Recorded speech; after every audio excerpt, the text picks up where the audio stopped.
Whether you're going to Disneyland, Universal Studios, or another favorite theme park, here are my top 4 shoes I recommend for theme park days. Hi, and welcome to the Time to Run channel, where I do most of the research so you don't have to do it all on your own. My name is Joel, and I'm a shoe reviewer here on YouTube. And normally I do running shoe reviews, but I figured I'd take my understanding of running shoes, which incidentally make for amazing walking shoes as well, and pair it with my love and extensive experience of going to Disneyland, and talk to you today about my top 4 favorite shoes I recommend for theme park days.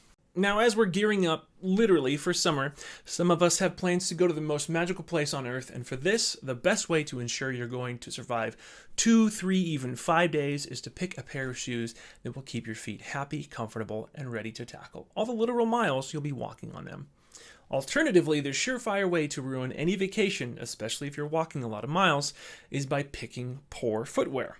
It can affect not only the immediate comfort you're experiencing while waiting in line queues, walking from ride to ride, or walking back and forth from your hotel to the park, but it can also affect future days you spend in the park as well. Believe it or not, your feet aren't the only thing to take into consideration. How you treat them directly affects other areas of the body. You probably know this if you're already watching this video. And it can transfer discomfort and fatigue to your legs, glutes, back, and all the way up to your shoulders and neck. My hope for this video is that you'll be set up for success before rope drop until your last evening there at the park, and for many trips to come. And if that's what happens and you pick a pair of shoes that I've recommended and you got through all your park days having a better experience than in years past as a result of my video, I'd really appreciate it if you come back to this video and let not only me know how this video was helpful, but also which shoes you picked, so we together can help others who watch this video get a sense of which shoes they might also want to pick for their next trip. Also, if you have a pair of shoes you recommend that I didn't even mention in this video, put that in the comments as well. So in this video, I'll be throwing out some tech specs at you. One of those specs has to do with the height of the shoe, namely stack height. Now, since most people are familiar with the shoe brand Vans, I'll be using them as a mental reference to the terminology of stack height. Now, typically, brands provide in tech specs a stack height measurement in the forefoot and in the heel. So for this video, I'll be exclusively referencing the heel's stack height, as it will be the tallest point of any given shoe that I'm recommending. Some of you, I'm sure, have owned a pair of Vans at some point in your life, or at least have seen them worn by others. So you can get a sense of how much it affects the height of a person, which is just to say, not really all that much. Since most Vans come in at a stack height of 32 millimeters, you can use that number as a starting point. All the shoes I'm going to be talking about are taller than 32 millimeters. As I'm going through each one, use the Vans as your baseline number, the 32 millimeters reference. When I tell you the number for the pair of shoes in millimeters, you can use that to do some math and assess how much taller you'll be above the Vans, and assess if you want to subscribe to that much more height while walking around in the park. Now, enough with the clarifications. Let's dive into my top 4 favorite shoes I recommend for theme park days. Starting with number 4. The Brooks Ghost Max model. This shoe has a helpful amount of stability. It has a sufficient amount of cushioning, a stretchy upper with ample toe box, good rocker geometry in the midfoot to help you roll through your strides, nice padding in the tongue area, and a stable heel counter right back here to keep your ankle locked into place, and a plush heel collar to prevent any chafing to your skin. And lastly, for the positives, it fits true to size. Now, for the cons, some people, but not everyone, will find the stack height of 39 millimeters too tall. But just so you know, depending on the shoe, sometimes the stack height is a direct contributor to the amount of comfort you'll be experiencing in the shoe for the cushioning. And this is also not the tallest shoe you'll be watching in the video. So be careful not to write off having a taller shoe just yet. I think it's only a con if some people aren't used to having a shoe like this, or aren't willing to get used to the height itself. Yes, you're going to be pretty high off the ground if you notoriously picked minimal or moderately cushioned or height shoes in the past. 39 millimeters can feel tall to some, and especially if you're already fairly tall, it's something you'll either have to get used to or go with a different shoe entirely that's a little less tall, if you really just don't like the idea of towering over strangers.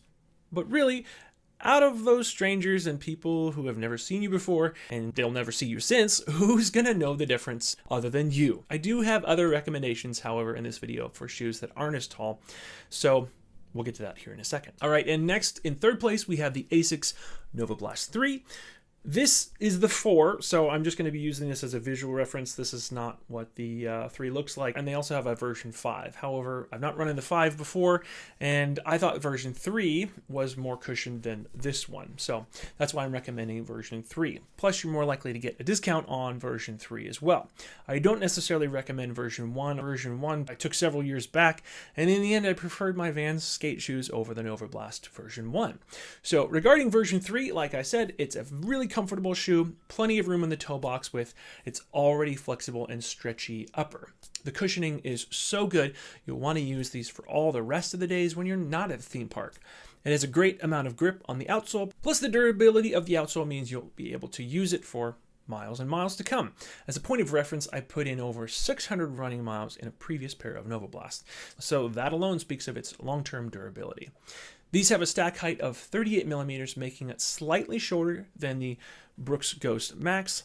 Last thing could be more of an issue if you really struggle with stability in the past with shoes that you've owned, meaning you've developed a bit of a complex with running shoes being too unstable, then this shoe might also possibly be a pass. Although more stable than version 1 for sure, it's still not as stable as version 4, this one, especially in the heel. And as with all these shoes, focused first on buying from a place that has a good return policy over price, because even if you get a good deal on a pair of shoes, if you both don't like the shoes and you cannot return them, then you'll be up a creek without a paddle. All right, so already we're moving on to number 2. So this is the New Balance 1080. This, as a point of reference, is my wife's favorite shoe to wear for theme park days. She's slightly shorter than me at 5'11". I'm only an inch taller than her. And even though these are shoes that she says make her feel fairly tall still, the other shoes she's tried on have made her feel taller. So to her, at 38 millimeters of stack height in the heel is a welcome change compared to other options she's tried before. She likes these over her Zero Drop Ultra Torrens, which she initially liked but are no longer as comfortable as she likes, nor her previous pair of lower $60-ish Nikes that she picked from Famous Footwear. These are the ones that took her from being nervous about park days to being really excited and confident about being able to tackle all future days in the park. But not only that, but being able to use these for her workouts on all the other days of the year. With the swallowtail design here in the heel collar, means there's not rubbing around the collar here on her Achilles. Really a comfortable and plush cushioning throughout the midsole here. My wife describes this as a marshmallowy midsole, all the while being stable enough as well, where she doesn't feel like she's going to be rolling her ankle. These come in as number 2 on my list for shoes I recommend for theme park days. Readily available at most shoe stores and sports retailers, these should be an easy pick for you to try on and get a sense if they'd be right for you. If you do decide to purchase these, you can also consider using my Amazon affiliate link in the description box below. By using one of my links, it doesn't add any additional cost to you. It simply informs the retailers that I sent you to their link, and in turn, they send me a very small but meaningful commission on the sale of those shoes from your purchase. So consider using one of my links before you make a purchase. And in first place, this might come to no shock to anyone, but my first place would have to be the Hoka Clifton line, especially version 10 here.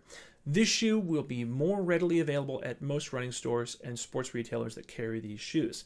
So it'll be easier to try these on before you buy them as well. Some people have issues with the toe box being too narrow here, right around the midfoot. I've put a lot of miles in these shoes running and walking, and I've had zero fit issues with my standard shoe size. And that is a US men's size 12. Now, this is slightly less cushioned than the Super Max cushioned Hoka Bondi 9 back here, right up here, which is something I'd recommend for anyone who's really needing that extra level, that step above an already well cushioned running shoe, which is the Clifton 10. This might mean you're a heavier person than myself, so I'd say if you're above 240 pounds, at or above 110 kilograms, or above 17 stone, if I needed to put the Bondi in a specific body weight range. But for me and my size, around 210 pounds, the Clifton suits me and all my needs I have for theme park days. This is super comfortable, giving just enough squish with just enough stiffness to keep all my strides stable and really comfortable. There's less chance of compounding discomfort from each subsequent days. At the park, the upper is really stretchy and comfortable. There's plenty of room for my toes to splay. And as far as the stack height, it's relatively tall, coming in as the tallest shoe on this list at 42 millimeters in the heel. But like I said, stack height in this case is a direct contributor to how comfortable these shoes are because the foam underweight keeps my feet really, really happy. Now there's a good toe bumper out up front here, good rocker geometry in the midfoot if you all of a sudden have to pick up the paces and get around that big bottleneck of people walking too slow in front of you. Now the heel sports a swallowtail design as well, which is the most ideal design to prevent chafing in this part of your Achilles. The counter in the back is secure and strong, and another benefit is the counter.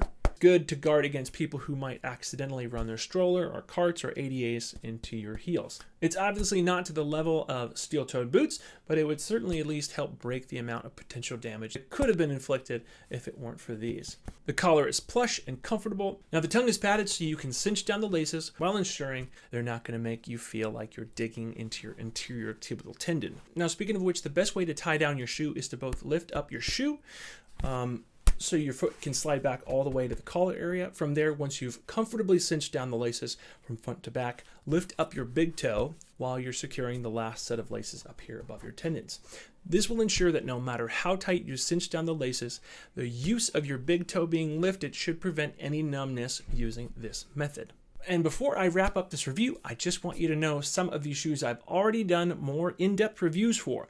So if you really want to get more info about the specific shoe, I've left links in the description box below for you to click on if one or more shoes interest you. And please like and subscribe if you found this video helpful and you want to see more reviews like this one. Please share with a friend or family member who is planning on going to a theme park in the near future so they too can be helped by this video.